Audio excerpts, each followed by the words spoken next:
Hello there and welcome to Strength for Tomorrow Radio with me, Stuart Thompson. It is episode 79, I believe, and today what we're going to think about is strength training's impact on joint health for the over 50s. Very specific, quite a long title. Wait a second, it says something here. What's this? It says type something. Don't you see down this bottom left corner over here? It says type something. We'll get rid of that. If you're listening to this, you're probably like, what is he talking about? So the show's only started and we're already mucking about. Got a couple of little upgrades to the studio. Don't know if you can see here, but obviously you can't see if you're listening, but if you're watching, some little soundproofing things. They know the reason I got those. I don't have Amazon Prime, right? But my wife does, but I don't. But I I needed to buy a book I was really interested in, and it didn't quite come. Is it 20 or 25 pounds, whatever it is, for the free delivery? And I hate paying for delivery. In 2024, you have to pay for delivery. What's up with that? But anyway, I added these in because they were like really cheap. They were like £12 or something. But I thought, you know what? They're gonna look cool, and it's gonna keep all the sound in. So let me know if the sound is improved. I highly doubt it, but you can let me know. But it's episode 79, and we're thinking about joint health and how strength training impacts that for over 50s. This is something that a lot of people as they age get concerned about, is what is going on in their joints, because you get more aches, you get more pains, you get more things like arthritis as well. And what's going to happen whenever you introduce another stress like strength training? What's going to happen to your joints?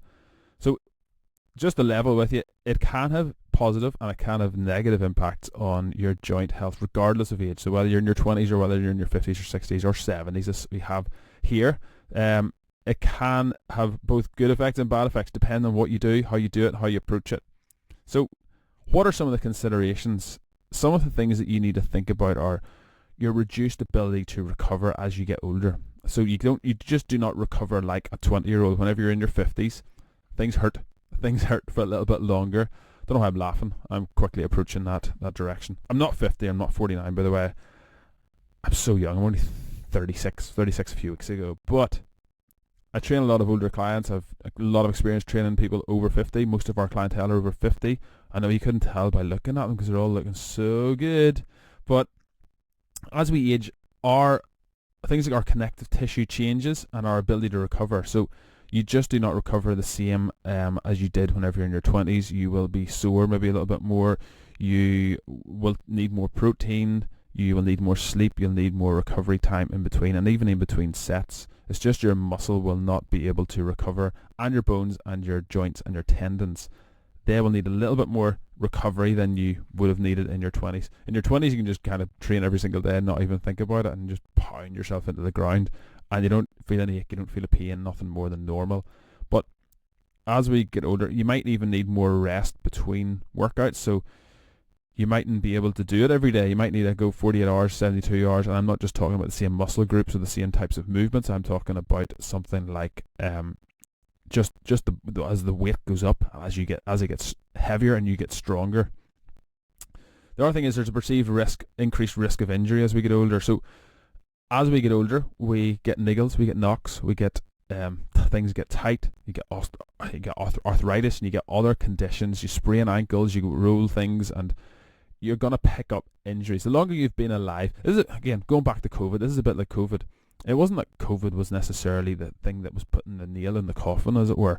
It was more the fact that people who were more affected by it tend to be older, and they also tended to be smokers, they tended to be obese. Right, those are all kind of the pre-existing things.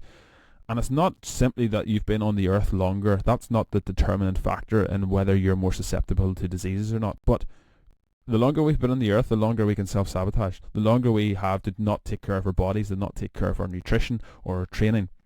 So the greater chance we're going to pick up injuries. It's a bit like, we were talking about this morning, like car insurance and how car insurance works. I think it's in South Africa.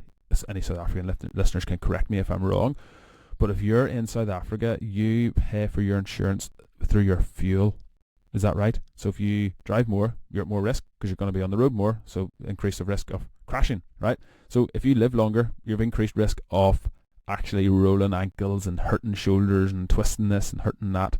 You're going to have probably more surgeries. You're going to have more things happen to you throughout your life. So that's kind of the increased risk of injury. It's not that just being older means that you're automatically an increased risk of injury, but shoulders get rounded and get more tight. We get into that kind of kyphotic posture, and that makes it hard to do things like overhead pressing, squatting, getting under the bar, all those sorts of things. So that's something to bear in mind, and it has to be considered whenever we are training older people. But it's also crucial that you just take care of the proper form. And in my experience, older people tend to be more specific whenever they are training. They want to know exactly what is the right technique. Am I doing it right, or am I doing it wrong? Am I going to hurt myself doing this? And if you're in your teens, your 20s, they don't tend to listen to it as much. I'm just going to say that, okay? I've had those kind of people before, that demographic, and they have just kind of disregarded what we tell them, and you can find out the hard way. Now that's frustrating to hear, and it's frustrating for us, but the older you are, the better you tend to listen to us, because you trust us, and that's cool. That's really, really nice to be trusted. But we want the best for you as well. We want you to be healthy, we want you to be happy, and we want you to be pain-free when you're lifting and getting stronger. But it is crucial that you don't just push beyond your limits, and we're not going to put anything on you here that you're not equipped to deal with. So listening to your body, again, it's really important. It's important to look out for new aches or pains, and it's important to do warm-up sets. It's important to treat your warm-up really, really intentionally and get as much out of it as you can. Now, another thing is older adults are more likely to experience joint stiffness and reduced mobility, like we just mentioned there. So your back might be stiff, your shoulders might be stiff, your knees, your hips, your ankles, all those are areas, as we age, they tend to tighten up unless we are proactive and do something about it. Connective tissue changes in form, so it's going to be impacted from that perspective as well. Now, strength training programs are great because they do help improve your joint flexibility. They will improve your stability, they'll improve your balance, they'll improve your range of motion if you do them correctly, and helping to maintain that joint function and that joint health is so important as we get older, so you're able to maintain independence or regain independence in some cases. The other thing is thinking about bone density. As we get older, our bones become more brittle, they become less dense, and that in and of itself is a massive problem. Now, it tends to happen in women at a higher rate. Men eventually catch up kind of around, if you get the 80 and 90, then men's bone density tends to drop off at a similar rate, but women's tend to drop off a lot quicker. And that's why osteoporosis is such a concern for most ladies over 50. Something like 1 in 3 women now over 50 will get osteoporosis, and 1 in 5 men, I believe, is the latest statistic for guys getting osteoporosis over 50. But when it comes to bone density, we can improve bone density, and we can maintain bone density and bone mineral quality by applying a force, an appropriate force. So the loaded barbell in many cases, or the dumbbell or the kettlebell, or whatever it is you want to load yourself up. It's just the barbell tends to work best, so that's why I'm referencing it mainly. But if you are past menopause and you're a woman, you really ought to think about strength training. If you have osteoporosis in your family, you need to think about it even more. It's probably going to come knocking at your door. I don't like to sell fear. I don't like to put that out there and make you scared into training. But these are statistics. These are facts. If it runs in your family, it's probably going to be in your gene pool. So blame your parents, blame your grandparents. But osteoporosis is a real concern, and it's a big cause of so many other health problems. There's so many people I hear of, and they never have a health problem, never have to go to the doctor, they never have to go to the hospital, and then they have just one fall, and what happens is they become immobile. Suddenly they fracture a hip because of they've got osteoporosis in it, or they crack something. They're immobile for a while. What happens then? Their muscles get weaker. What happens then? They get more and more sore. They can't move themselves about. They're no longer independent. They have to get a wheelchair. They have to get a walker. They have to get some sort of frame. They can't get up and down off the seat as easily as they used to. They can't get up and down off the toilet. They can't get up and down the stairs. They lose that motivation to actually improve that. And it's a very slippery slope, and it's a very, very fast path. I've seen it so often. I hear about it so often from clients, and they're really keen to get their parents into some strength training. Now, I said before, we're not trying to make anybody's grandparents into powerlifters. You see these stories in the news and they're really cool and they're nice and inspirational to share. That's not my desire whenever it comes to training older people. My desire is that they're healthier, they're able to play with their grandkids, they're able to continue to live an independent life, and they can stay out of hospitals and they can stay out of homes and look after themselves. And that's about it. That's about it. The other thing is, we are called cross-functional fitness. As you can see up there, this is merged, so I'm having to point the other way. It's weird. Functional fitness is becoming increasingly important. What does that mean? It means that you're able to do functional activities. Now, that doesn't mean you balance on top of a kettlebell and start doing somersaults. Some people think functional training is or should be. But strength training is functional, because strength is functional. You use strength for everything you do during the day. Whether it is holding a pen, believe it or not, whether it's driving a car, whatever it is, there's a base requirement of strength there. And it's not until you start feeling that you can't get out of a chair or you can't climb the stairs that you realize how important strength is, or you're lying in a bed and you can't even sit up, you can't even get out of bed. Then you realize how important strength is. And the more strength you put in the bank, the more you have to call upon. I've said it before, but it's like an investment. You put the investment in when you're younger and it will stand by you when you're older. Now, I'm willing to be proved wrong on that, but in my experience, that's certainly been the case. So, what is functional movement, functional training? It's doing basic human movement patterns. So sitting down, standing up, squatting, picking something up off the floor, deadlifting, pushing something away from you, pressing, overhead, bench press. Basic human movement patterns, pulling something towards you. Again, pull-ups, deadlifts, something where you're pulling, you're activating all the pulling muscles. And all we do is incrementally load those. So those are things to think about. If you are training somebody older, or you are an older person who wants to get into training, think about those basic human movement patterns. How can you load those? How can you load when you're sitting down, stand back up, how can you load that incrementally to build strength, get stronger, maintain it? Squatting. There's a million different ways to do squats and load them. We want to incrementally load them. So what that means is, if you train with an empty bar on Monday, by Wednesday we want to put on a couple of kilos. Okay, so say you started with a 15, we want to put on 17 kilos by Wednesday. By Friday, we want to put on about 19 kilos. By the next Monday, we want to put on about 20 or 21 kilos. We want to keep going up and up and up and up and up. Now, that process is quicker than you think, but it's also longer than you think, so you will get stronger quicker than you think. But to get a lot stronger and to the point where you are like, I can't lift anymore, that takes longer than you think. That's what I mean by that. Tailored program is also really important. Like, there's not an awful lot out there for older clients, and a lot of the stuff that is out there is absolute nonsense. You'll get it in the newspapers, you'll get it in places where it's just absolute garbage, and it's not appropriate, and it's going to do nothing for you. It's going to be a waste of time, if anything. It goes back to this idea that older people and people of certain demographics should be lifting light weights, loads of reps. Light weights, loads of reps. And you see it all the time. You see it in Men's Health, you see it in the newspapers, you see it in all the media outlets, and it is absolute garbage. And the reason being, lifting light weights for loads of repetitions is not building strength, and it's not going to help you maintain strength very well either. It's also hard to recover from. That was something we were talking about earlier. Recovery becomes really important. Excuse me. But yeah, recovery is massive, and that's going to do is make you really sore. And the reason being is that, see that eccentric loading? Good example is, I think I told this story before, but they've done studies where they got a group of people that walked up the top of a mountain. They got another group of people, they got a cable car up the top of the mountain, then they switched roles. The ones that walked up got the cable car down, the ones who got the cable car up walked down. Guess who was more sore? The ones who got the cable car up and walked down were more sore than the ones that walked up and got the cable car down. Isn't that crazy?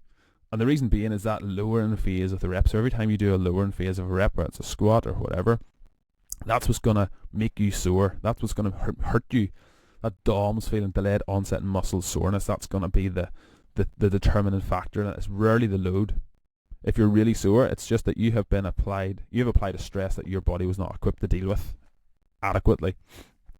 So doing loads and loads of reps at a light weight is going to make you sore. It's going to keep making you sore for quite a while, I would suggest. But going heavier, so doing sets of 5 or sets of 3, that is going to get you stronger. and it's going to also not leave you as sore, and it's easier, believe it or not, to recover from. It is. Until you try it, you might not believe it, but I dare you to give it a go and see how you get on. So there's lots of programs out there which are not suitable for older adults, in my opinion. A big thing we think about here at cross-functional fitness is longevity. What is longevity? What does that mean? Now for me, it means that not only are you trying to live longer or live as long as you can, but you're also trying to live well, so you're able to be functional, you're able to move. You're not just sitting in a home, sitting on a chair and not being able to move until you're 120 years old. That's no fun for anybody, right? You want to be able to keep moving. You want to maintain your independence as long as you can, and you want to go down fighting. That's what longevity, and I think the official definition is pretty similar to that. But that should be the goal. It's not just to build muscle. It's not just to try and get a six-pack or to look good from the beach. It's actually being able to move yourself about usefully. Maintain your overall health, as I said, independence, and just that quality of life as we get older. So we want to do that to increase functional capacity, improve your balance, improve your mobility. All those things improve whenever we apply strength training, and with that your joint health will be taken care of as well. So what are some of the things that strength training will do for your joints? So first of all, it'll strengthen the muscles around your joints. So this is a really classic example. I get clients come in all the time saying they've got knee pain, knee problems, knee ache. Now one thing you can of course do is improve the function of your hips. So if you can get your hips rotating better, as Tom Morrison is always telling us, as Kelly Starrett is always telling us, if you can get your hips moving better, your knee suddenly won't hurt as bad. Because whenever your hips are limited in their range of motion, what happens is there's more stress applied in different directions to your knees, and that is a bad thing if you've got knee pain. But what strength training can do, where it comes in, as well as improving the range of motion in your hips and getting that rotation going, if you build strength around your knees, so your quads, your hamstrings and your glutes, calves as well, if you build all the muscles around whatever joint it is you're finding an issue with, it will improve. It will improve the pain, it'll improve that threshold, it will reduce it. So that's something to think about. It also improves stability, so there's less pressure on the joint. But that's another massive reason. I've had loads of clients and that's been the case, whether it's been shoulder pain, whether it's been knee pain, whether it's been ankle pain even, or hip pain, back pain. If you improve muscle strength, you improve all that muscle that's attached to the skeleton, then things are going to improve. A little drink here, sorry. Don't usually talk this much. If you ask my wife, that's probably a contradiction, but anyway. Something else we chatted about already is bone density. So as you improve your bone density, you can do that through strength training, obviously, so incremental loading like we talked about. And this is really important to stop fractures. We've talked probably enough about that. Joint stability and mobility. So joint mobility is a kind of a combination, I would say, between flexibility and strength. So if you can improve that, proper strength training will improve joint stability and mobility. It's going to increase your range of motion and your flexibility, and this is going to help reduce pain and overall joint function. It's going to improve that. So Tom Morrison is big into mobility, obviously. We're a big fan of Tom Morrison here. We had him on the show a year or two ago. He's got a team now. He's getting really busy because he's solving so many people's problems, whether it's back pain, knee pain, hip pain, whatever. His stuff works and it's simple to apply, and I can't stress how good a program it is. If you're on the fence or not to buy the simplistic mobility method, I say get it. It's a good investment. I'm not getting paid to sponsor it or advertise it. I just know how it's benefited me, and it's benefited a bunch of my clients as well. But it's definitely one that I would invest in and do it. Don't just buy it, do it. Make sure you do it and get stuck in. But in the simplistic mobility method, there are certain tests which will require flexibility, and you'll suddenly realize that, oh, my hip doesn't go that way, or my shoulder won't go that far. You'll also realize how weak you are in certain angles and certain postures and certain movement patterns. So it's a really, really good program to figure that out. And whenever you do that, suddenly your lifting will become better. You'll become better at squatting, you become better at deadlifting, you become better all overall. So whether you're in your 20s or 30s or whether in your 50s and 60s, it's a great program. I think it's essential. I think they should be teaching us stuff in school, how to people take care of your body. Now, it doesn't mean everybody's going to do it, but I think it should be taught in PE. I think it should be forced. No, I'm not a big fan of forcing stuff, but I think kids should learn it, because there's so much stuff they just get them to run around and they don't really learn about how their body works, how their joints move, and how to stop back pain, which is such a killer in Western society. It hurts so bad. The other thing is moderate strength training has been found to have really good effects on cartilage health, and it actually promotes nutrient exchange, which is kind of crazy. This is within the joints. Although if you're pushing the limits and you're trying to be a world's strongest man, you're trying to be an elite powerlifter, or you're not doing things properly, it's probably going to contribute to joint wear and tear. So you do want to make sure you're doing things properly and you're not just ego lifting and trying to break personal best world records all the time if you're concerned with joint health. If you're trying to do those things, all the best to you. That's not who we're talking to here. People are often concerned about overuse injuries, and I mentioned it earlier, but doing loads and loads of reps at light weights is a surefire way to get overuse injuries. You're going to get muscles tightening up. You're going to get more tears that way. You're increasing I would say you're increasing your risk doing that than lifting heavier weights, because you're going to pay attention more. If you've only got 5 reps to do or 3 reps to do, you're going to be paying more attention and concentrating on how you're executing those reps than if you're doing 20 reps or 15 reps. Simply because we're humans and it's hard to concentrate for long periods of time. So one of those reps could go haywire and you're doing it really fast because it's lightweight. You can't go fast when it's heavyweight. That's when you're going to increase your risk of an overuse injury. Overuse tends to be from just training too fast with too light a weight and too many repetitions. That is the crux of overtraining. The other thing to think about, is it overtraining or is it under recovery? So if you're lifting heavier, I would suggest that and you're getting enough days in between sessions, you're taking enough rest in between sets. If you're struggling and you're starting to feel aches and pains or your body breaking down, I would question what is going on with your recovery first of all before we change anything in the program. So are you sleeping enough? If you're not sleeping enough, you need to get that sorted. If you're not sleeping deeply enough or good enough quality, you need to get that sorted as well. Do what you can. I understand life gets in the way. I am as aware of it as anybody, but try and get better sleep first of all before changing your program up. It's probably not the program's fault. The other thing to think about is your nutrition. How are you eating? What are you eating? Are you eating good food? Are you eating junk? What are you doing to try and improve your nutrition? So get quality nutrients in, whole foods. We talked about that in the last program, and it is so important. The other thing is certain exercises, especially involved in high impact, can put strain on your joints, especially if you're not prepared for it, or as I said before, if you're lifting really heavy weights that you are not adapted to. So an example would be if I got you to go and do a deadlift, and 1 week you're doing 100 kilos, and the next week you said, right, we're going to try and lift 200 kilos now. That'd be idiotic. It would be so dumb, and it would never happen in here, at least not while I'm here. And I'm in control of the program. I might get you to do 102.5, might you do 105, depending on where you are, but I'm not going to throw 50% on, an extra 50%. That would be it would be crazy, or an extra 100%, depending on what way you look at it. But it's important to select appropriate exercise, but also important to select an appropriate loading, so you're not going to be hurting yourself and getting needless injuries. And what I would say is, like, we've been training here for 7 years now, and most of our clients are over 50, as I said. It's our favourite demographic, I would say, because of the reason earlier listed, that people listen. Older people tend to listen better, and they tend to take action better. Whenever you're young, I still like to think I'm young. Whenever you're young, you think you know it all. You think that you know it all, and you don't need to listen to anybody, and you'll find out for yourself, and you'll learn your own way, blah, blah, blah. You don't need a teacher.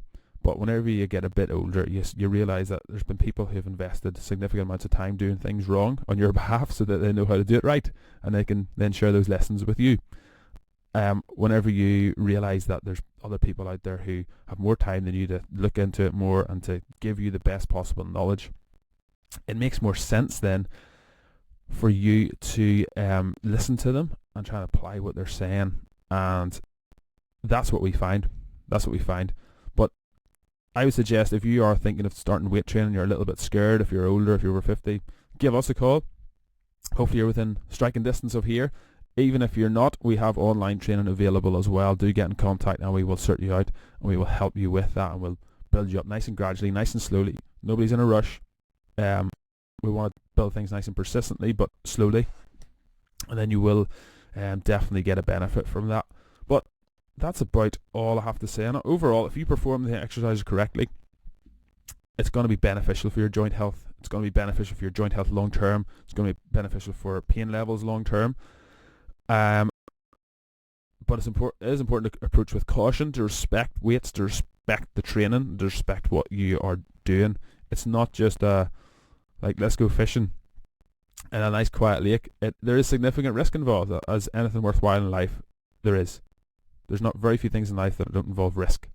So it's important to respect the weights, it's important to respect the training, and it's important to respect the recovery as well.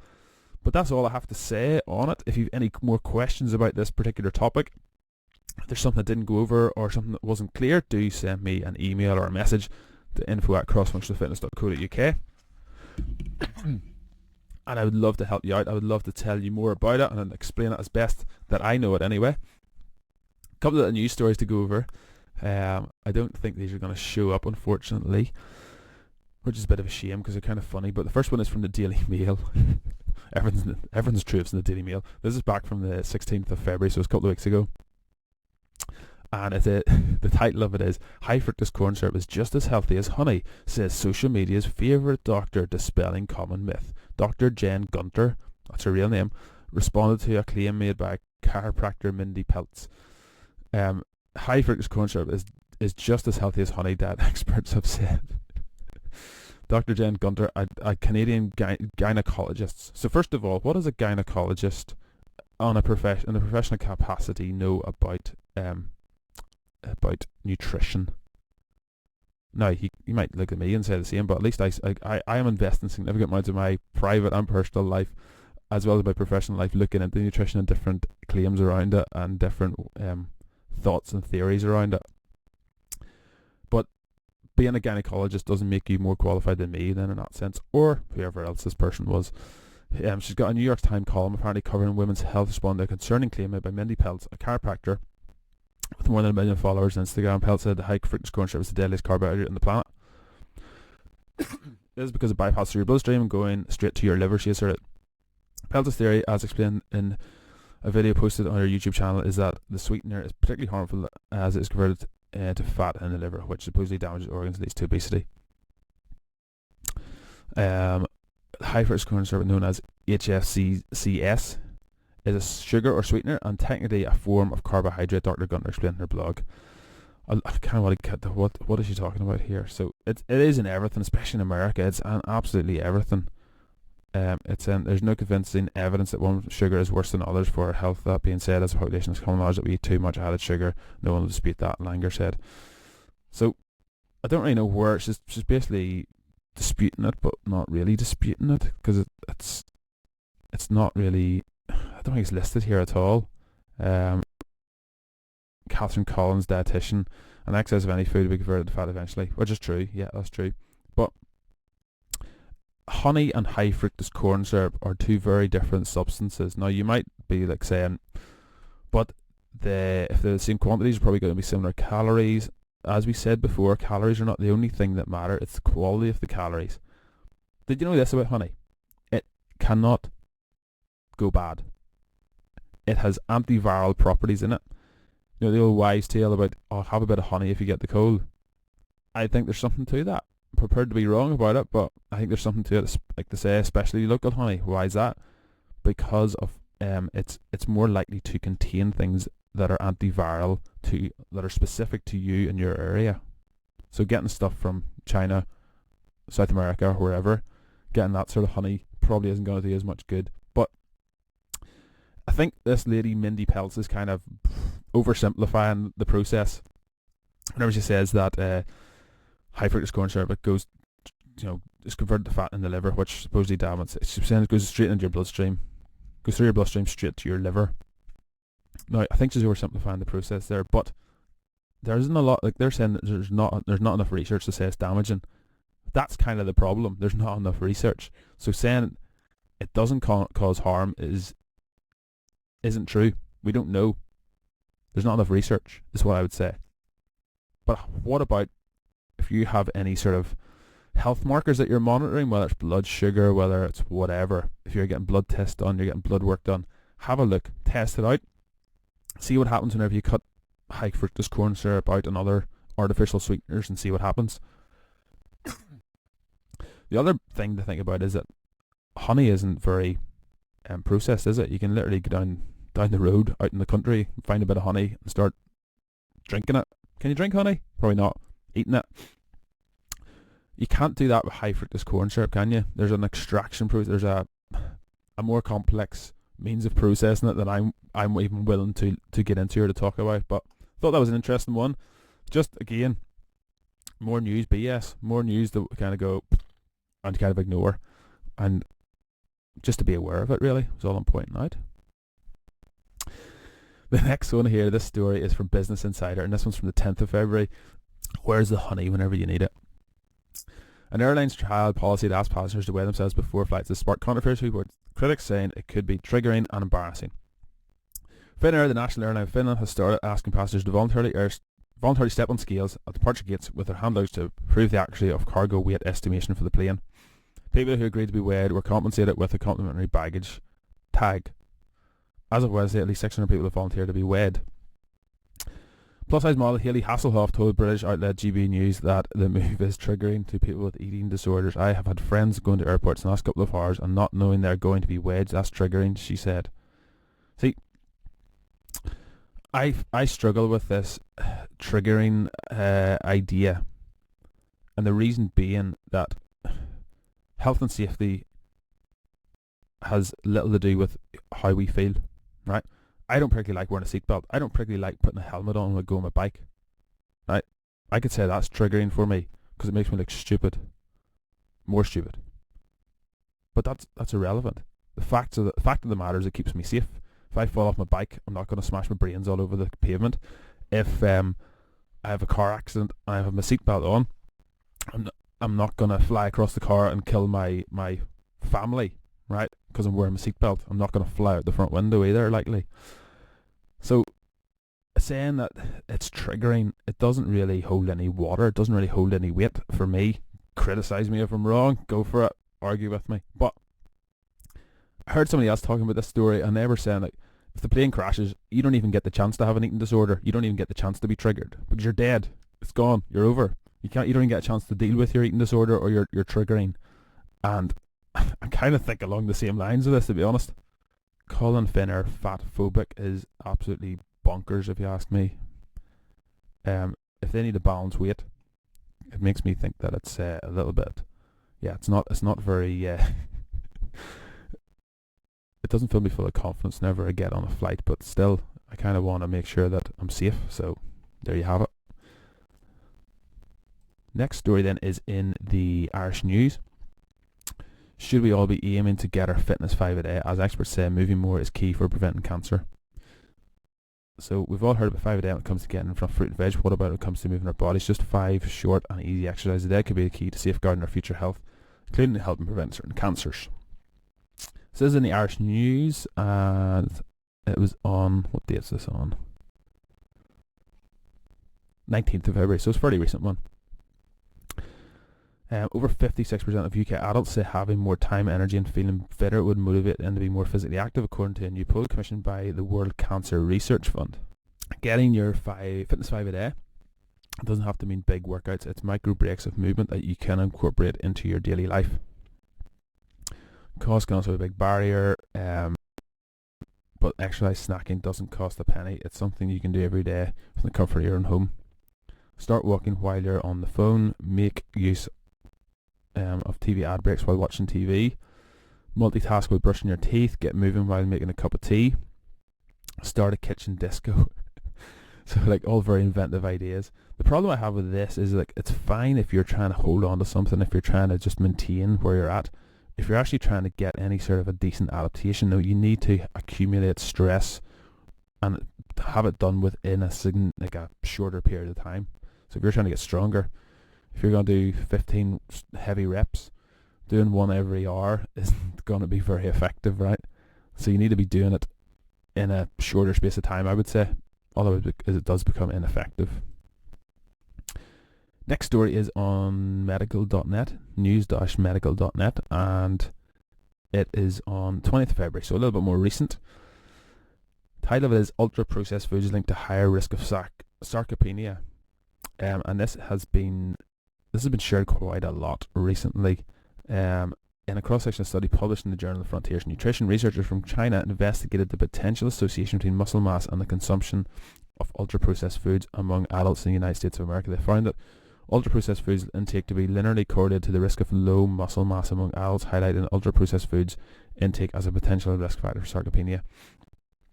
So going back to the original news stories, and they're saying that honey and high fructose corn syrup are exactly the same. This is kind of contradictory, isn't it? And I know you have to take every study with a pinch of salt. You have to look at the studies and look into it. But they concluded basically that there's lower muscle mass as we age. And I imagine part of the reason for that is that the better protein sources are very, there's very little processing involved in them. If you're getting good quality meat, you're getting the eggs, you're getting all of those things. There's not very much processing involved in them, and they're also going to be things that are going to help you keep your muscle mass up to scratch. So especially if you do a little bit of training, but high protein, more protein is needed if you're older. It's important to bear that in mind. And most of the highly processed foods do not provide enough protein, enough quality nutrients.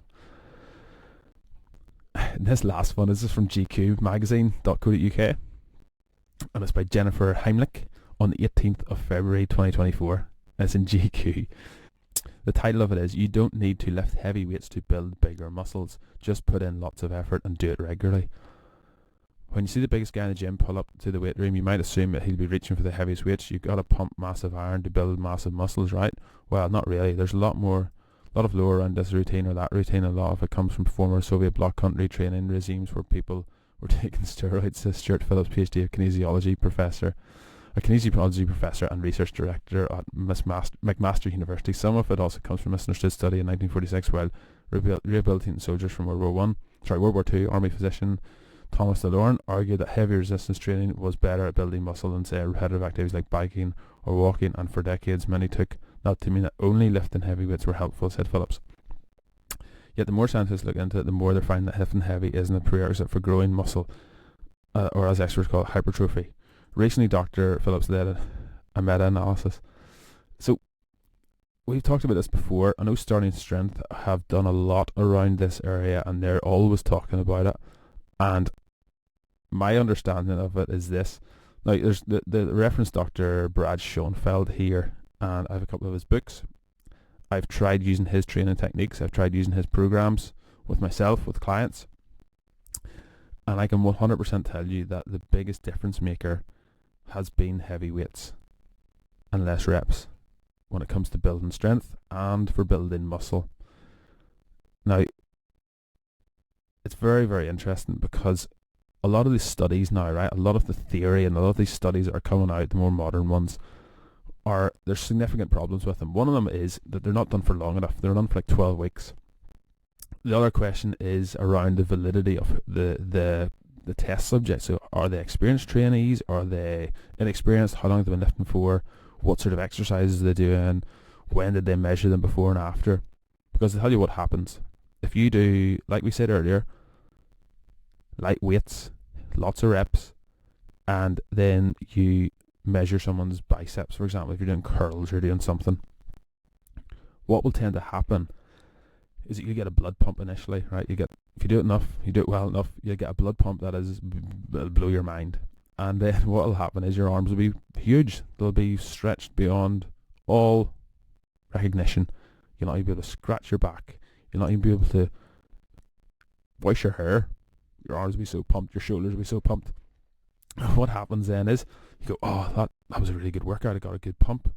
And people mistake the pump, this blood pump, for having grown muscles. It doesn't happen like that. It doesn't happen as fast as that, but that's what a lot of us think. And it's hard to argue with that feeling, right? The other side of it is that whenever we are lifting lighter weights, we will be sore for days, like we said. We'll be sore for several days, and that feeling, it's hard to shake that off. It's hard to think that, it's hard to dismiss it, really.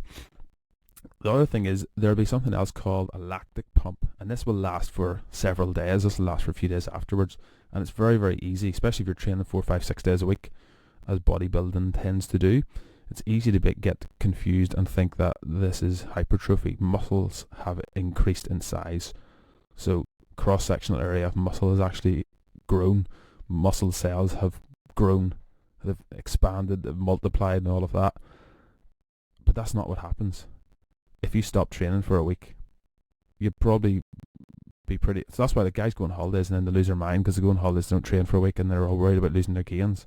If you build proper muscle, you will not lose muscle in a week, as long as you're eating, as long as you're not like starving yourself or lying in a bed. But you will maintain muscle if you've built up strength. So these studies, and this study in GQ, it's absolute garbage in my opinion. It really is, and it's fed off the back of all these bogus studies that the likes of Schoenfeld and others are doing. Now, just because someone's got a PhD after the name sometimes means that they're untouchable and that we can't question their methods, we can't question their studies. But I've seen it. I've trained enough people. I'm in contact with enough people who have trained other people, and it's obvious what works and what doesn't work. And what works is heavier weights. What doesn't work, and doesn't work very well, is lighter weights. So telling people that lifting lighter weights will still get you the same effect as heavier weights isn't true.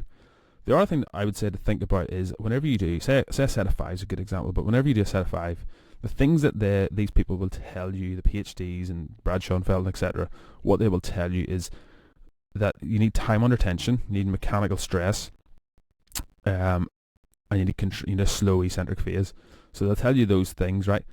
Whenever you do a set of 5 and a good set of 5, a heavy set of 5, you get all of those benefits across the 5 reps. What happens in the first rep? You move it quick. There's still mechanical stress because you're using a heavy load. That's inescapable. Rep 2 slows down. Rep 3 a little bit slower. Rep 4 even slower. Rep 5 the slowest one, right? So across that time you're building up tension. There's time under tension, and it's because it's with a heavier load you're getting all of those benefits in 5 reps. Plus you're getting stronger, significantly stronger, in a shorter space of time. But I'm prepared to listen to anyone who wants to argue about that topic, but just be aware, not everything you read in the media is true. Not everything that you read about exercise in GQ, Men's Health, Daily Mail, wherever is true, and same thing with nutrition. And just to question stuff. It's not that I'm right and anyway everyone else is wrong, it's just question it. Don't take it at face value. Have a little bit of a think about it for yourself, and that's about it. Hopefully you've enjoyed this episode. If there's anything else that you would like to know, or you have any questions, any comments, any criticisms, do send them in to info@crossfunctionalfitness.co.uk, and I would love to chat to you. So in the meantime, I'll see you next time, and don't forget to train today so you're stronger tomorrow.